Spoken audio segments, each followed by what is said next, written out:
GT Holidays, South India's #1 travel brand. You know you are special when you're with GT Holidays. கவலையின்றி சுவாசியுங்கள். உலகின் தலை சிறந்த மருத்துவர்கள் நுரையீரல் புற்றுநோய் சிகிச்சை அளிக்கிறார்கள். தங்கம் புற்றுநோய் சிகிச்சை மையம், நாமக்கல் மற்றும் கான்பூர்.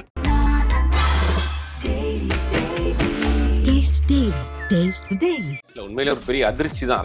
அஜித் ரசிகர்களுக்கு ஒரு பெரிய அதிர்ச்சி. பொங்கலை வந்து அவங்க தலை பொங்கலா கொண்டாடலாம்னு நினைச்சாங்க. பிரேக் டவுன் படத்தினுடைய தழுவல் தான். நான் படம் பார்த்துருக்கேன். அந்த படம் 1997 ரிலீஸ் ஆச்சு. இப்போ அந்த கதை என்ன பெரிய கதையில ஒன்றும் கிடையாது. ஒரு ஒன்லைன் பார்த்தா இது நம்ம ரோஜா படத்திலே பார்த்துருக்கோம். காப்பி தான் அடிக்கிறாங்க, தெரியாமையாச்சும் பண்ணலாம். டைரக்டர் ஒரு கிளாரிஃபை பண்ணியிருக்கோம். ஆனால் இப்போ வாங்கலை அப்படின்னா எந்த தைரியத்தில் பண்ணுறாங்கன்னு தெரியல. இப்போ கேஸ் போட்டாங்கன்னா அவங்களுக்கு சிக்கலாகும். நெட்ஃப்ளிக்ஸை பொறுத்த வரைக்கும் அவங்களுடைய போன வருஷம் போட்ட அக்ரிமெண்ட் இவர் 2023 பிப்ரவரியோட படத்துலேருந்து வெளியே வர்றாரு. அது வரைக்கும் தான் டேட் கொடுத்துருந்தார். ஆனால் அதற்கு இடையில் நடந்த நிறையா பிரச்சனைகள், லைக்காவுக்கு பொருளாதார ரீதியாக சிக்கல் அப்படின்னு நிறையா பிரச்சனைகள் இழுத்து இன்னைக்கு இந்த வரைக்கும் வந்துருச்சு. ஏகப்பட்ட கதைகள் இருக்கு, ஏகப்பட்ட அசினேட்டர்ஸ் கதை வச்சிருக்காங்க. நீங்க ஒரு ரைட்டர்ஸை கூப்பிட்டு கேட்டீங்கன்னா 10 கதை சொல்லுவாங்க, 10 ஜானர்ல கதை சொல்லுவாங்க. என்ன வேணுமோ எடுத்துக்க. இல்ல இதுக்கும் அஜித்துக்கும் எந்த சம்பந்தமும் கிடையாது. அவர் அஜித்துடைய பாலிசி என்னன்னா 1000 ரூபா பொருள் 100 ரூபாய், 100 ரூபா பொருள் 5 ரூபாய். ஆமாங்க, உங்கள் கிங் டிவி 200 கோடி பார்வையாளர்களை கடந்து பயணிப்பதால் யூடியூப் ஷாப்பிங் அனுபவத்தை கொடுத்திருக்கிறது. பிளிப்கார்ட், மிந்த்ராவில் 90% ஆஃபர், 70% ஆஃபர், 60% ஆஃபர்னு நம்ம கிங் டிவி வியூவர்ஸ்க்கு அள்ளி தராங்க. இதில் டேக் ப்ராடக்ட்ங்கிற இடத்தை கிளிக் பண்ணுங்க. உங்களுக்கு பிடிச்ச ப்ராடக்டை இன்றே ஆர்டர் செய்து இந்த சந்தோஷத்தை கொண்டாடுங்கள். கிங் டிவி நேயர்களுக்கு வணக்கம். இன்று நம்முடன் இணைந்திருப்பவர் பத்திரிகையாளர் திரு சுபைர் அவர்கள். சார் வணக்கம். சார், தல ரசிகர்கள் வலிமைக்கு அப்புறம் ரொம்ப ஈகரா வெயிட் பண்ணிட்டு இருந்தேன்னு பாத்தீங்கன்னா விடாமுயற்சி. ஏன்னா அப்டேட் வரும் ரொம்ப வெயிட் பண்ணி நொந்து போயிட்டாங்க. டீசரும் வந்தது, ஆனா அதுக்கடுத்து ஒரு பெரிய அப்டேட்ன்ற மாதிரி ஆப்பும் கூடவே சேர்ந்து வந்துருச்சு சார். என்னன்னா பிரேக் டவுன் படத்தோட காப்பி கேட் பண்ணி பிரேக் டவுன் படத்தை காப்பி அடிச்சுதான் இந்த படத்தை எடுத்திருக்காங்க. அது வந்து அவங்க கிட்டே ரைட்ஸ் வாங்காம இவ்வளோ ஓப்பனா வந்து விடுறாங்க, இது எப்படி பண்ண முடியும் அப்படின்ட்டு பேராமவுண்ட்க்கு தெரிஞ்சு அவங்க நோட்டீஸ் அனுப்புற அளவுக்கு இப்போ வந்துருச்சு. இதை பத்தி நீங்க என்ன நினைக்கிறீங்க? இல்லை, உண்மையில ஒரு பெரிய அதிர்ச்சி தான். அஜித் ரசிகர்களுக்கு ஒரு பெரிய அதிர்ச்சி. பொங்கலை வந்து அவங்க தலை பொங்கலா கொண்டாடலாம்னு நினைச்சாங்க. இந்த பொங்கல் ஸ்பெஷல் என்னன்னா 5 நாள் தொடர்ந்து லீவ் வருது. எப்பவுமே பொங்கலுக்கு 4 நாள் வரும், இந்த முறை 5-6 நாள் வரும். ஏறக்குறைய ஒரு வாரம் அது லீவ் மாதிரி தான். அப்படிங்கும்போது இந்த படம் பெருசா செலிப்ரேட் பண்ணலாம் அப்படின்னு நினைச்சிட்டு இருக்கப்போ அந்த டீசர் ஒன்று ரிலீஸ் பண்ணாங்க. திடீர்னு டீசர் ரிலீஸ் பண்ணாங்க. டீசர் பார்க்குறப்ப எல்லாருக்கும் ஒரு புதிய ஒரு ஆங்கில படம் பார்க்குற மாதிரி இருக்குது, இங்கிலீஷ் படம் பார்க்குற மாதிரி இருக்குது. அஜித் வந்து புதுசாக கெட்டப் இருக்காரு. நம்மளே பார்த்தோம், நல்லா இருந்தது. அதனுடைய தொடர்ச்சியாக பார்த்தா பொங்கல் டேட் அனௌன்ஸ் பண்ணிட்டாங்க. நேற்று இருந்து ஒரு செய்தி போயிட்டு இருக்கு. அந்த படத்துக்கு வந்து பேரமௌண்ட் பிக்சர்ஸ் வந்து நோட்டீஸ் அமைச்சிருக்கிறாங்க. அந்த பிரேக் டவுன் படத்தினுடைய தழுவல் எங்களை கேட்காம பண்ணியிருக்கிறாங்கன்னு அவங்க ஒரு செய்தி போகுது. அது ஏறக்குறைய அந்த படத்தை பிரேக் டவுன் படத்தினுடைய தழுவல் தான். நான் படம் பார்த்துருக்கேன். அந்த படம் 1997 ரிலீஸ் ஆச்சு. அந்த படத்து கதையும் இதுவும் ஏற்கனவே ஒரே மாதிரி இருக்கிற மாதிரி ஒரு போயிட்டு இருந்துச்சு. டீசர் பார்க்குறப்ப நம்ம கன்ஃபார்ம் பண்ணிக்கலாம். அதே ட்ரக்கு, அதே காரு, அதே லொக்கேஷன், சேம் அதே லொக்கேஷன். காப்பி தான் அடிக்கிறாங்க, தெரியாமையாச்சும் பண்ணலாம். அந்த தாட்டை எடுத்துட்டு கூட பண்ணலாம். ஒரு நாட்டை வச்சுட்டு கூட நீங்க அதுக்கு மேல ஏதாவது வேற மாதிரி அதே ரோட்ல இங்க நடக்கிற மாதிரி பண்ணியிருக்கலாம். சேம் லொக்கேஷன், சேம் கலருக்கு, அந்த கார் கலரை கூட மாத்தாம அப்படி பண்ணியிருக்காங்க. அது இப்போ சில இடங்கள்ல வெளியில பேச ஆரம்பிச்சு அது அந்த யூனிட் வரைக்கும் போய் இப்போ அவங்க நோட்டீஸ் அமைச்சிருக்காங்க. பெரிய அளவில் ஒரு அமௌண்ட் வந்து அவங்க வந்து காம்பன்சேட் கேட்குறாங்க. கிட்டத்தட்ட ஒரு 180 கோடி கேட்குறாங்க. ஆமாம், அவங்க டாலர்ல கேட்பாங்க. அப்படிங்கும் போது ஒரு பெரிய சிக்கலில் வந்து லைக்காவுக்கு நிற்கிது. இப்போ மற்ற தமிழ்நாட்டை சேர்ந்த ஒரு ப்ரொடக்ஷன் கம்பெனியாக இருந்தால் இதை வந்து நோட்டீஸை வாங்கி போட்டு அமெரிக்காவில் போய் நான் வேறு பார்க்க போகிறான்னு போயிடுவாங்க. இது அமெரிக்காவிலேயும் கம்பெனி இருக்குது உங்களுக்கு. அமெரிக்காவில் லைக்கா மொபைல்ஸ், லைக்கா கம்பெனியோடைய மெயின் பிஸ்னஸே வந்து மொபைல் சர்வீஸ் தான். நம்ம ஊரில் எப்படி ஏர்டெல், ஏர்செல் இருக்க மாதிரி ஒரு லண்டனில் பார்த்தீங்கன்னா, இங்கிலாண்டில் வந்து கிட்டத்தட்ட ஒரு 60-70% யூசேஜ் வந்து லைக்கா மொபைல் தான். அமெரிக்காவில் ஒரு 30-40% வந்து யூஸ் பண்ணுறாங்க லைக்கா மொபைல்ஸ். அப்படிங்கும்போது ஒரு இன்டர்நேஷ்னல் கம்பெனி அது. இப்போ கேஸ் போட்டாங்கன்னா அவங்களுக்கு சிக்கலாகும். அந்த மாதிரி இப்போ ஒரு கேஸை போட்டுருக்குறாங்க. இது எப்படி அவங்க ஃபேஸ் பண்ண போகிறாங்கன்னு தெரியல. ஒருவேளை வந்து கேஸ் போட்டிருக்க மாட்டாங்க, நோட்டீஸ் அமைச்சிருப்பாங்க, விளக்கம் கேட்டு நோட்டீஸ் அமைச்சிருப்பாங்க. காம்பன்சேஷன் கொடுத்து வெளியில் வர்றாங்களா, இல்லை அவங்க திருப்பி அவங்களும் இல்லைன்னு சொல்லி இது ப்ரூஃப் பண்ணி கேஸை போட்டு இதை உடச்சி வெளியே வர போகிறாங்கன்னு தெரியல. ஆனால் எதாக இருந்தாலும் டைம் இல்லை. இன்னும் வந்து ஒரு இப்போ டிசம்பர் ஆயிடுச்சு. டிசம்பர் இன்னும் ஒரு அதிகபட்சம் 1 மாதம் இருக்குது. 1 மாதத்துக்குள்ளே இந்த பிரச்சனையெல்லாம் முடிச்சு வெளியே வருவாங்களான்னு தெரியல. இதுக்கடையில் அந்த படத்துக்கு ஒரு பாட்டும் ஒரு 10 நாள் எடுக்கணும். எடுக்க வேண்டிய போர்ஷன்ஸும் இருக்குது. அப்படிங்கும் போது எப்படி விடாமுயற்சி பொங்கலுக்கு வருமா அப்படின்னு விடாமுயற்சி ஏன் பேர் வச்சாங்கன்னு தெரியல. விடாத முயற்சி பண்ணிகிட்டே இருக்கிறாங்க. ஒன்று மாற்றி ஒன்று அந்த படத்துக்கு பிரச்சனை வந்துட்டு இருக்கு. இப்போ இந்த செய்தி ஒரு பெரிய ஒரு அஜித் ரசிகர்களுக்கு ஒரு பெரிய அதிர்ச்சி தான். ஆல்ரெடி நெட்ஃபிளிக்ஸ் சைட்ல இருந்து பொங்கலுக்கு வந்து படம் ரிலீஸ் ஆகலாம், எங்களுக்கு படமே தேவையில்லை அப்படின்ற அளவுக்கு ப்ரெஷர் பண்ண ஆரம்பிச்சிட்டாங்க. இதுல மகிழ் திருமேனி வரை எனக்கு இன்னும் 1 மாசம் வேணும் ஷூட் எடுக்க அப்படின்னு சொல்லி அஜித் சார் வந்து 10 நாள் தான், அதுக்கப்புறம் என்னால கொடுக்க முடியாதுன்னு சொன்னதுக்கு அப்புறம் சரி இப்ப ஷூட் போலாம் அப்படின்னு ஒரு இதுல இருக்காங்க. ஆல்ரெடி இவ்வளோ ப்ரெஷர்ல இருக்கும்போது இப்ப திரும்ப வந்து இந்த ஒரு பிரச்சனை, இந்த பிரச்சனைக்கு வந்து மூல காரணமே யாருன்னு பாத்தீங்கன்னா ப்ரொடியூசர் தான் அப்படின்னு சொல்றாங்க. ஏன்னா இந்த ஸ்டோரி கொடுத்து இதை வச்சுட்டு நம்ம பண்ணலான்னு சொன்னதே இவர் தான் அப்படின்ற சொல்லியிருக்காங்க. ஏன்னா இந்த அஜித் சாரை வந்து இம்ப்ரெஸ் பண்றதுக்காக, அந்த கார் ரேஸ் அதெல்லாம் இம்ப்ரெஸ் பண்றதுக்காக இதை வச்சு நீங்க எடுங்க அப்படின்னு சொல்லியிருக்காங்க சார். இதை நீங்க எப்படி பாக்குறீங்க? இல்ல, முதல்ல இந்த படம் வந்து விக்னேஷ் சிவன் வச்சு ஆரம்பிக்கப்பட்டது. விக்னேஷ் சிவன் சொன்னப்பட்ட கதை வந்து அவங்களுக்கு பிடிக்கலையா என்னன்னு தெரியல. அதுக்கு பிறகு ஏதோ விக்னேஷ் சிவர் வந்து ஓவர்டேக் பண்ணிட்டார் அப்படி இப்படின்னு சொல்லி ஒரு காரணங்கள் சொல்லி விக்னேஷ் சிவர் அங்கேருந்து வெளியே வந்துட்டார். அதற்கு பிறகு ஒரு டேரக்டரை ஃபிக்ஸ் பண்ணணும்னு நிறைய டேரக்டர் பேசினாங்க. அந்த விஷ்ணுவர்தன் பேசினாங்க. விஷ்ணுவர்தன் நிறைய டேரக்டர் பேசினாங்க. கடைசியில் மகிழ் திருமேனி ஃபைனலைஸ் பண்ணப்பட்டு அப்புறம் தான் அந்த ஒரு நிறுவனமே இந்த படத்தை ரெஃபர் பண்ணியிருக்காங்க அப்படின்ற மாதிரி ஒரு தகவல் வந்துட்டு இருக்கு. பட் அதை அவங்க தரப்பில் சொன்னால் தான் அது வந்து கன்ஃபார்மாக தெரியும் யார் இந்த படம் இந்த ஸ்டோரியை ரெஃபர் பண்ணாங்க அப்படின்னு. அப்புறம் அந்த கதையை ஆரம்பிக்கப்பட்டது தான் இன்னைக்கு வந்து இவ்வளோ தூரம் நிற்கிது. போன வருஷம் பிப்ரவரியோட அவருடைய டேட் முடிஞ்சிருச்சு.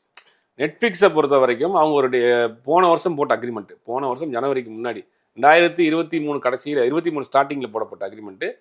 இவர் 2023 பிப்ரவரியோட படத்துலேருந்து வெளியே வர்றாரு. அது வரைக்கும் தான் டேட் கொடுத்துருந்தார். ஆனால் அதற்கு இடையில் நடந்த நிறையா பிரச்சனைகள், ஷூட்டிங்கு போய் அங்கே வெதர் சேஞ்ச் பிரச்சனையால் நடந்த விஷயங்கள், ஷூட்டிங் கேன்சல் பண்ண பிரச்சனைகள், லைக்காவுக்கு பொருளாதார ரீதியாக சிக்கல், அப்படின்னு நிறையா பிரச்சனைகள் இழுத்து இழுத்து இழுத்து இழுத்து இன்னைக்கு இந்த வரைக்கும் வந்துருச்சு. அக்ரிமெண்ட் போட்டு ஒரு அமௌண்ட் கொடுத்துருப்பாங்க. அக்ரிமெண்ட் போட்டு ஒரு குறிப்பிட்ட அமௌண்ட் கொடுத்துருப்பாங்க. அப்போ அந்த அமௌண்ட் வந்து வட்டி இல்லாமல் அப்படி கிடக்கு. அப்படி இந்த ப்ராடக்ட் நீங்கள் எப்போ தான் கொடுப்பீங்க அப்படின்ற ஒரு ஃபைனல் செக் அவுட் வச்சுருப்பாங்க. அது கார்பரேட் கம்பெனிஸோடைய விஷயம். இல்லைன்னா அவங்க கிளாஸ் போட்டிருப்பாங்க. அந்த கிளாஸில் வந்து இத்தனை தேதிக்குள்ளே நீங்கள் பணம் கொடுக்கலன்னா கேன்சல் பண்ணிடுவோம் அக்ரிமெண்ட்டை, நீங்கள் போட்ட இது வேணான்ற மாதிரி. அந்த மாதிரி சமீபத்தில் கூட இந்தியன் டூக்கு நடந்துச்சு, ஒரு பெரிய சிக்கல் நடந்துச்சு. அப்போ இதில் ஒரு பெரிய மிஸ்டேக், பிளண்டர் மிஸ்டேக் நடந்திருக்கு. அதில் அந்த சைட்லேருந்து ஒரு ஃபோர்ஸ், இந்த பக்கம் இந்த புதுசாக ரிலீஸ் ஆகிற டேட்டில் அனௌன்ஸ் பண்ணப்போ இவங்க சைட்லேருந்து ஒரு ஃபோர்ஸ், எல்லா பக்கமும் இந்த படத்துக்கு வந்து ஒரு பெரிய அளவில் நெருக்கடியில் இருக்குது. இதில் எப்படி அவங்க மீறி இந்த படத்தை பொங்கலுக்கு கொண்டு வர போகிறாங்கன்னு தெரியல. இப்போ ப்ரொடியூசர் சைடில் எதுவும் சொல்லலைனாலுமே வெளிவந்த செய்திகள் என்ன சொல்லுதுன்னா வந்து ப்ரொடியூசர் தான் வந்து இந்த நான் வந்து அவங்க கிட்ட ரைட்ஸ் வாங்கிக்கிறேன்ப்பா, அவங்களுக்கு எதுக்குப்பா பிரச்சனை, நீங்கள் வந்து ஷூட் பண்ணுங்க, எல்லாம் பார்த்துக்கோங்க, நான் வாங்கிக்கிறேன் அவங்க கிட்ட அப்படின்னு சொல்லி 2 வருஷமும் இன்னுமே ரைட்ஸ் வாங்காமல் இருக்காரு. இவர் மேலதான் ஃபால்ட் அப்படின்ற மாதிரி, ப்ரொடியூசர் சைடு தான் ஃபால்ட் அப்படின்ற மாதிரி சொல்றாங்க. இல்ல, அது வந்து இந்த கதையை வந்து யார் ஆத்தரைஸ்டா இப்போ டைரக்டர் கொடுத்துட்டாங்க இந்த கதையை பண்ணியிருக்காங்கன்னா, டைரக்டர் ஒரு கிளாரிஃபை பண்ணியிருக்கணும். ரைட்ஸ் வாங்கியிருக்காங்க, நான் படம் பண்ணுறேன் இந்த கதையை அப்படிங்கிற போது அவர் ஒரு கிளாரிஃபை பண்ணியிருக்கணும். இல்லை முதல்ல ஆரம்பத்தில் என்ன செய்தி வந்துச்சுன்னா, அந்த படத்தை வாங்கிட்டாங்க, இந்த படத்தை அஃபிஷியலாக அந்த படத்தை ரைட்ஸ் வாங்கி தான் பண்ணுறாங்கன்னு. ஆனால் இப்போ வாங்கலை அப்படின்னா எந்த தைரியத்தில் பண்ணுறாங்கன்னு தெரியல. ஒரு இன்டர்நேஷனல் கம்பெனி இந்த மாதிரியான பிரச்சனை வரணும். ரெண்டாவது நான் கேட்குறேன், தமிழ்நாட்டில் ஏகப்பட்ட ரைட்டர்ஸ் இருக்காங்க, ஏகப்பட்ட கதைகள் இருக்கு, ஏகப்பட்ட அசினேட்டர்ஸ் கதை வச்சிருக்காங்க. நீங்க ஒரு ரைட்டர்ஸை கூப்பிட்டு கேட்டீங்கன்னா 10 கதை சொல்லுவாங்க. நீங்க ஒரு முக்கியமான எழுத்தாளர் யாராவது கூப்பிட்டு நீங்க ஒரு கதை வேணும், அஜித்துக்கு ஒரு பில்டப் ஸ்டோரி வேணும் அப்படின்னா ஒரு 10 கதை சொல்லுவாங்க, 10 ஜானர்ல கதை சொல்லுவாங்க, என்ன வேணுமோ எடுத்துக்க அப்படின்னு. ஒரு நாள் நீங்க கூப்பிட்டீங்கன்னா 10 கதை சொல்லுவாங்க. நீங்க அவங்களுக்கு ஒரு சின்ன அமௌண்ட்டை கொடுத்துட்டு நீங்க ஏன் அந்த கதையை வாங்குறதுக்கு உங்களுக்கு ஏன் தயக்கம்? முந்திலாம் எம்ஜிஆர் சிவாஜி காலகட்டங்களில் ஒவ்வொரு ப்ரொடக்ஷன் கம்பெனியில் கதை இலாக்கானே ஒரு டீம் வச்சிருப்பாங்க. தேவர் ஃபிலிம்ஸ்னா தேவர் ஃபிலிம்ஸ் கதை இலாக்கா, அந்த படத்தினுடைய டைட்டில் கார்டிலே போட்டிருப்பாங்க. படத்தினுடைய திரைக்கதை டைரக்ஷன் திருமுகம், எம்ஏ திருமுகம், கதை தேவர் ஃபிலிம்ஸ் கதை இலாக்கா அப்படின்னு போல. அந்த கதை இலாக்கா யார் அப்படின்னா ரைட்டர்ஸ் வந்து ஒரு 10 பேர் அங்கே வச்சிருப்பாங்க, மாச சம்பளத்துக்கு வச்சிருப்பாங்க. அவங்க எம்ஜிஆருக்கு ஒரு படம் பண்ணுறோம், இப்போ அடுத்து எம்ஜிஆர் கால் ஷீட் கிடச்சிச்சுப்பா, எம்ஜிஆர் படம் பண்ணுறோம், கதை பண்ணுங்கம்மாங்க. இந்த 10 ரைட்டர்ஸும் உட்காந்து ஒரு கதை பண்ணுவாங்க. அதை போய் எம்ஜிஆர்ட்ட சொல்லுவாங்க. ஆனால் எம்ஜிஆர் அந்த கதையை ஓகே பண்ணுவார், இல்லை சேஞ்சஸ் சொல்லுவாங்க, திருப்பி அந்த கதையை சேஞ்சஸ் பண்ணுவாங்க, பண்ணிட்டு கடைசி தான் ஷூட் போவாங்க. அப்படி ஒரு கதைக்கு இம்பார்ட்டன்ட் கொடுத்து சினிமா பண்ண காலகட்டங்கள் இருந்துச்சு. இன்னைக்கு அதே ரைட்டர்ஸ் இருக்கிறாங்க. அவங்க இன்னைக்கு புதுசாக ரைட்டர்ஸ் நிறைய பேர் இருக்கிறாங்க, நிறைய கதைகள் பண்ணுறாங்க. அவங்களெல்லாம் கூப்பிட்டு கேட்கறதுக்கு உங்களுக்கு ஏன் வந்து இது? இப்போ அந்த கதை நான் பெரிய கதையெல்லாம் ஒன்றும் கிடையாது. ஒரு ஒன்லைன் பார்த்தா ஒரு காரில் போகிறாங்க, பிரேக் டவுன் ஆயிருது, லெஃப்ட் கேட்டு போகிறாங்க, பார்த்தா அங்கே கடத்திட்டு போகிறாங்க, இவர் எப்படி கண்டுபிடிக்கிறாங்கிறது ஒரு ஒன்லைன் தான். இது நம்ம ரோஜா படத்திலே பார்த்துட்டோம். ரோஜா படத்தில் ஹனிமூனுக்கு போகிறாங்க, ஹஸ்பண்டை கடத்திட்டு போகிறாங்க, மனைவி எப்படி காப்பாற்றிட்டு வராங்கன்னு கதை தான். இது ஒரு பெரிய கதையெல்லாம் கிடையாது. பட் அதை காட்டில் நான் பெட்டரான கதைகள் நம்ம இங்கே பண்ணுவாங்க இல்லையா, பண்ணுற கால் இருக்காங்களே. இப்போ அயோத்தின்னு ஒரு படம் வந்துச்சு, இது வரைக்கும் தமிழ் சினிமாவில் வராத ஒரு ஜோனர்ல ஹீரோ கிடையாது, ஹீரோயின் கிடையாது, சாங் கிடையாது, குத்துப்பாட்டு கிடையாது. அந்த படம் பெருசா போச்சு. ரப்பர் பந்துன்னு ஒரு படம் வந்துச்சு, யதார்த்தத்தை நோக்கி ஒரு படம். இந்த மாதிரியான கதைகள் இங்க இருக்கு, நிறைய இருக்கு. நீங்க ஏன் அவங்கள்ட்ட போய் கேட்க மாட்டேங்கிறீங்க? இப்போ ரைட்டர்ஸை கூப்பிட்டு நீ அஜித்தை வச்சு படம் பண்ணணும்னா, அஜித் டேட் கிடைச்சிருச்சா, முதல்ல 2 ரைட்டரை கூப்பிடுமா, அவங்கள்ட்ட கதை கேளுங்க, உங்க கதை பிடிச்சிருக்கா ஹீரோட்ட அனுப்புங்க, டைரக்டர்கிட்ட அனுப்புங்க. இப்போ என்ன ஈகோ தான். இப்போ ஒரு காலத்துக்கு பிறகு பாரதிராஜா இவ்வளோ வெற்றியை கொடுத்தாருன்னா அவருடைய பெரும்பாலான படங்களுக்கு கதை வெளியிருந்தான் வாங்குவார். கதைக்கு இம்பார்ட்டன்ட். ஆர் செல்வராஜித் வாங்குவார், ரத்னகுமார் வாங்குவார், கதை வசனம் அவங்க பேர் போடுவாங்க, திரைக்கதை டைரக்ஷன் தான் பாரதிராஜா பண்ணுவார். அப்போ அதனால தான் அவருடைய படம் காலம் தாண்டி நிற்குது. முதல் மரியாதை படத்தை இன்னைக்கு கூட நீங்க நைட்டில் உட்காந்து பார்க்கலாம். அந்த மாதிரியான ஒரு படம். அது கதை வசனம் ஆர் செல்வராஜ். இப்ப இருக்க இயக்குனர்கள் யாரும் அப்படி பண்றது இல்லையா? இப்ப இருக்கிற எல்லா கிரெடிட்டும் தானே எடுத்துக்கணும்னு நினைக்கிறாங்க. அப்புறம் கதை நான் தான் எழுதுவேன், திரைக்கதை நான் தான் எழுதுவேன், அந்த ஃபுல் கிரெடிட் எனக்கு தான் வரணும் அப்படின்னு நினைக்கிறாங்க. இது எந்த மாதிரியான மனநிலைன்னு தெரியல. நீங்க ஏன் அதை வந்து கேட்கறதுக்கு ஏன் உங்களுக்கு தயக்கம்? உங்கள்கிட்ட கூட இருக்க அசிஸ்டன்ட் 4 பேர் இருக்காங்கன்னா ஒருத்தர் கதை வச்சிருப்பாரு, அடுத்த படம் பண்றதுக்கு கதை வச்சிருப்பாரு. அது கேஎஸ் ரவிக்குமார் பண்ணுவார். கேஎஸ் ரவிக்குமார் தன்னோட உதவியாளராக இருந்துட்டு பலத்தையும் கதை வாங்கியிருக்காரு, அவங்களுக்கு சேலரி கொடுத்துருக்காரு, அவங்களுக்கு மேலே கிரெடிட் கார்டு போட்டிருக்காரு, அவங்க கதையை பயன்படுத்திக்கிறாங்க. அதனால தான் ஒரு கமர்ஷியல் டைரக்டரா நீங்கள் கமர்ஷியல் டைரக்டர் இருந்தாலும் உள்ள ஒரு கதை இருக்கணும். அப்போ தான் அதை கமர்ஷியலாக பண்ண முடியும். ஒன்றுமே இல்லாமல் ஃப்ளாட்டாக பண்ணுறதுக்கு நீங்கள் எதுக்கு ஆங்கில படங்கள்கிட்ட போய் வாங்குறதுக்கு? இங்கே இருக்கிற கதையாசிரியர்கிட்ட கூப்பிட்டு கேளுங்களேன். அவங்களுக்கு இந்த நம்மளுடைய கல்ச்சர் தெரியும், நம்மளுடைய பல்ஸ் தெரியும், இப்போ என்ன போகுதுங்கிறது தெரியும். அந்த மாதிரி கதை வாங்குறதுக்கு உங்களுக்கு ஒரு தயக்கம். இந்த மயில் திருமேனி விடாமுயற்சி மட்டும் கிடையாது, பெரும்பாலான ஹீரோஸ் தான் டேரக்டர்ஸ் தான் பண்ணுறாங்க. இங்கே ஒரு படத்துக்கு 300 கோடி ரூபா பட்ஜெட்டு, 400 கோடி ரூபா பட்ஜெட்டு, டேரக்டருக்கு 100 கோடி சம்பளம்னு கேட்குறீங்க. நீங்கள் வந்து ஒரு 50 லட்சம் ரூபா கொடுத்தீங்கன்னா போதும். இல்லை ஒரு சின்ன கதாசிரியர்கிட்ட கதாசிரியர்கள் எவ்வளோன்னு கேட்க டிமாண்ட் பண்ண மாட்டாங்க. நீங்கள் எவ்வளோ கொடுத்தாலும் வாங்கி அவங்களுடைய படைப்பு வெளியே வரணும்னு ஆசைப்படுவாங்க. அப்படிங்கும்போது ஒரு கதையாசிரியர்கிட்ட கூப்பிட்டு நீங்கள் உங்கள் கதை வாங்குறதுல ஏன் உங்களுக்கு தயக்கம்? அந்த கதையை நீங்கள் திரைக்கதை பண்ணுங்கள். இல்லை கதையை வந்து நான் படம் பண்ணுறப்போ நிறையா சிக்கல் இருக்குது அப்படின்னு சொல்லுவாங்க சில பேர். அதை நீங்கள் மாற்றுங்க, திரைக்கதையை மாற்றுங்க. இப்போ அழகி படம் வந்து ஒரு இவ்வளோ பெரிய கிட்டுனா அது ஒரு நாவலை தழுவப்பட்ட படம். 9 ரூபாய் நோட்டு ஒரு நாவலை தழுவப்பட்ட படம். அந்த படங்கள்லாம் காலத்துக்கு பேசுதில்ல. அப்படிங்கும் போது நீங்கள் வந்து கதையாசிரியர்களை கூப்பிட்டு கதை கேட்கறதுக்கு உங்களுக்கு ஒரு தயக்கம், ஈகோ உங்களுக்கு இடிக்குது. எல்லா கிரெடிட்டையும் நம்மளே எடுத்துக்கணும்னு நினைக்கிறாங்க. அது கடைசியாக கதை திருட்டில் வந்து நிற்குது. சமீபத்தில் வந்து சொர்க்கவாசல்னு ஒரு படம், அந்த படத்துக்கு ஒரு பிரச்சனை போயிட்டு இருக்கு. இப்போ அந்த படத்தினுடைய டைரக்டர் மேலே ஒருத்தர் கிருஷ்ணகுமார்னு நினைக்கிறேன், அவர் வந்து ஒரு சொல்கிறார், நான் இந்த படத்தை கிளை சிறைச்சாலைன்னு ஒரு கதையாக ஸ்கிரிப்டாக பண்ணி வச்சுருந்தேன், அதை ட்ரீம் மாரியாருக்கு அமிச்சேன், அவங்க அதை ரிஜெக்ட் பண்ணிட்டாங்க, பட் கடைசியில் பார்த்தா அந்த படத்தை தான் அவங்க பண்ணியிருக்காங்க அப்படின்னு அவரு கேஸ் போட போறேன்னு அவர் சொல்லிட்டு இருக்காரு. சரி, எனக்கு ஒரு கேள்வி. சரி, இப்போ வாழை படமா இருக்கட்டும், இப்போ சொர்க்கவாசலம் நம்ம எடுத்துக்கிட்டாலுமே ரிலீஸ் ஆனதுக்கு அப்புறம் தான் வந்து அவங்களுக்கு தெரிய வருதா, இல்ல இந்த படம் நல்லா இருக்குன்றதுனால என்னோட படம் அப்படின்னு சொல்றாங்க? ரிலீஸ் ஆன பிறகு தான் தெரியும் அவர் என்ன பண்ணியிருக்காங்கன்னு தெரியாதுல்ல.